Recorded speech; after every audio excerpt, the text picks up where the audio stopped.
And welcome back to another episode of our Great Lakes Post live stream. I'm Casey Campbell. We have a very special guest today. Well, all the guests are special. Why not? We have a member of the 2019 Brighton High School football team with us today. As I guess it's Brighton week. I don't know. Luke Stanton's joining us right now. Got decked out in his Grand Valley gear. What's going on, and how you holding up? I'm holding up pretty well, getting by, trying to keep myself busy with as little as we can do right now, but it's doing pretty good. How you been? I'm doing okay. Everything's just getting going here. So let's get into it. So obviously, if you haven't lived under a rock, there's been some excitement in this little town we call Brighton regarding its football season. If you can describe what this season was, try to do it, because was nothing short of special for you guys. Oh yeah, it was special. It was crazy too. It was a different the atmosphere throughout practices, games, everything leading up from the summer to the final game. We were all just so focused on our one goal, and I think just everyone came together, and just crazy season. And it's really hard to put into words because I don't think anybody preseason thought we were going to do what we did, and so yeah, it's a pretty crazy season. School rivalries, you had them with Heartland and Howell. How were they, and what were some of your best memories from them? Heartland and Howell, those rivalries, and I was lucky enough to be able to verse all of them in multiple different sports. So, and the rivalries are nice. It gets a different atmosphere for the game. This year, probably the Howell game is probably my favorite moment of our rivalry games on a senior night or homecoming, whatever day it was. But almost shutting them out, because going in that game, our game plan was pretty laid back. We were trying to we didn't know what they were going to throw at us. We thought they were going to come out a little more stronger, but I thought that was cool to see all of us get hyped up for that game and put on a show for the people of Brighton. Yeah. You were all around the field. What's it like being a versatile player, you think? Yeah, it's cool.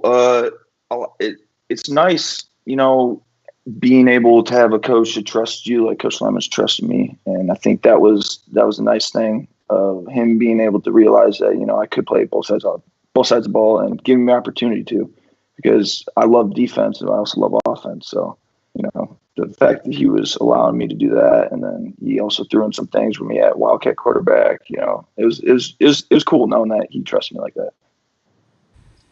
All right, coming up next, we're going to talk to Luke about this playoff run, one to remember. We'll be right back. Is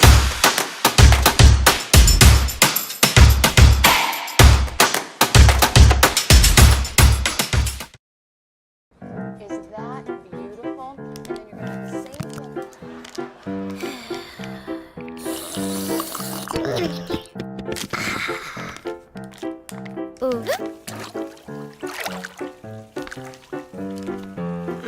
Is your money not sure what to do with itself? At Ally, we'll help it save for the future with our smart savings tools. For all things money, you deserve an ally. And we're back. So let's get to this so-called playoff run. You guys start off in I think it was Hold, if I remember. I wasn't there. So, right. What was it like to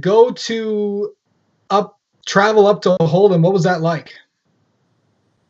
The whole game was it was interesting because the weather wasn't very much in our favor. The field was quite muddy, but I think once we got all the jitters out of us going in that game, and once we found our groove, I think that game's kind of showed us what we could do and how good we could be for moving forward, because our end goal, or our starting goal, was just to be district champions. And after we won that first game, we're like, all right, we're one step closer to that goal.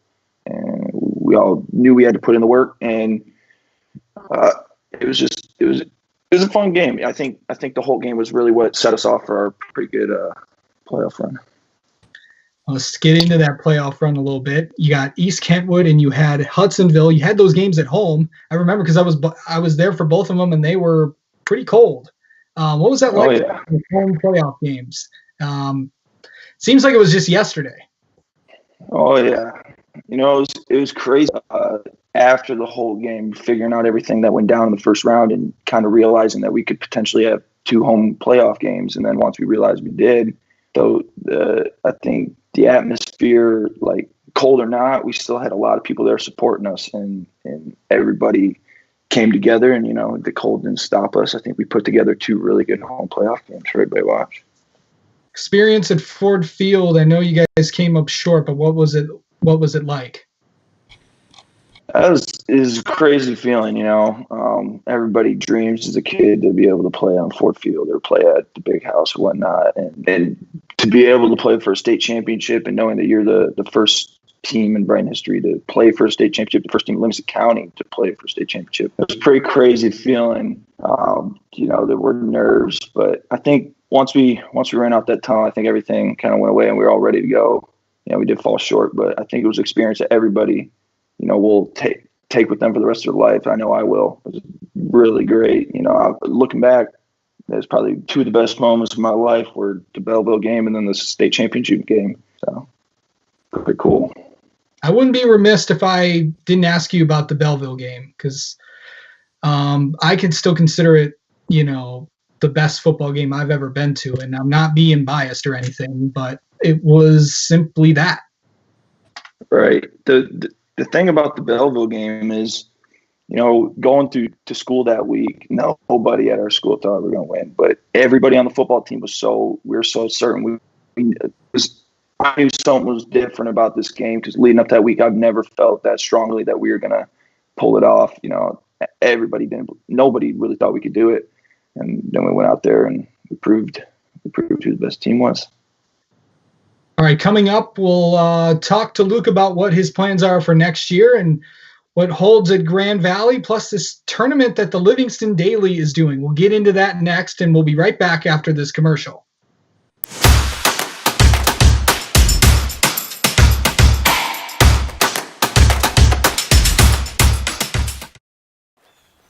What is this thing? The Roxor. Ain't no turn signals. No traffic where this goes. Ain't no plastic. Nope. Box steel frame, too. Woo-wee, that's purty. No nav TV screen. It's up there. Ain't got no license plate. Ain't street legal. That's the best part. If you're looking for unmatched capability and industrial strength durability, it all starts here for under 16 grand. Ain't no toy, huh? Nope. And we're back. So we're back here with Luke Stanton, and let's talk about your plans for next year. Grand Valley, you're going to be going with one of your teammates that also played a major role on this team. Why Grand Valley?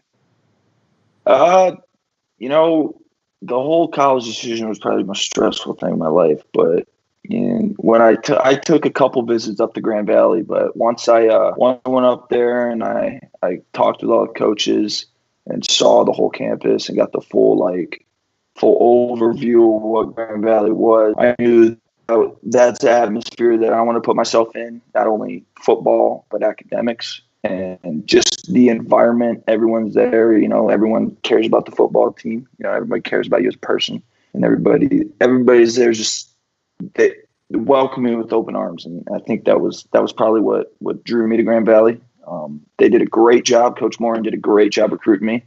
He, every day asked me how I'm doing, texted me a lot. And then once Ruben had gotten the offer, we both went up on our official together, and we knew that was probably where we wanted to call home for the next 4 or 5 years.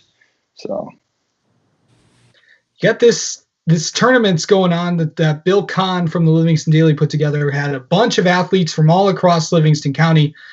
You, sir, are in the finals along with another football player in this county that probably has done pretty well, Caleb Chappell from Fowlerville. Do you want to put out like some campaign statement or something? Vote for me. That'd be quite nice. I'd love to. It'd be an honor to be the Livingston County Athlete of the Year. But it's cool seeing all the people that support me and support everyone else too, because I think every poll's getting more than 5,000-6,000 votes. So it really shows how much people care about like each individual athlete, and it's pretty cool. All right, Luke, I want to thank you for coming on the show today and reliving some moments from this past year. Thank you for having me. And I'd like to thank you for the privilege of your time watching this show today. This is our Great Lakes Post live stream. I'm Casey Campbell. Join us at 10 a.m. tomorrow, where Lucas Koppel will be joining us. That's all for now. Good night.